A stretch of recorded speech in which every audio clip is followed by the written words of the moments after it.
Seoul's defense ministry has rejected speculation that Japan might get a role in UN command that could one day lead to a Japanese military presence on the peninsula. If that were true, it would badly inflame the tensions now growing between Seoul and Tokyo.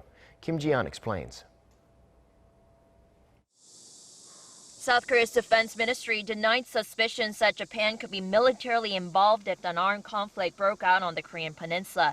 The ministry's deputy spokesperson said Thursday if Japan or any other country hopes to participate as a sending state of the United Nations command, they would have to seek the South Korean defense ministry's approval.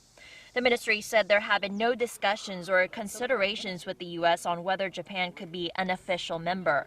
In accordance to the UN Security Council resolutions that were adopted in 1950, the UNC can ask for contributions from its 16 sending states, excluding South Korea and the U.S.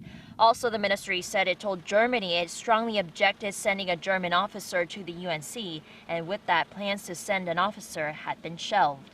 The ministry stressed any country that hopes to dispatch officers to the UNC needs Seoul's approval, citing the UNC's role of defending South Korea in adherence to the armistice agreement.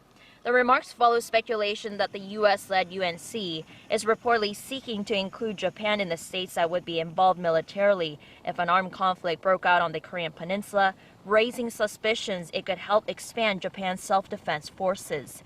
South Korean media cited multiple government sources as saying the U.S. has been looking to expand the UNC's role in the region, using troops and equipment from UNC's rear base in Japan. Also, for the first time, U.S. Forces Korea in an annual publication called Strategic Digest have referred to Japan's military involvement, saying that UN command, quote, continues to ensure the support and force flow through Japan that would be necessary in times of crisis. Ji-yeon, Arirang News.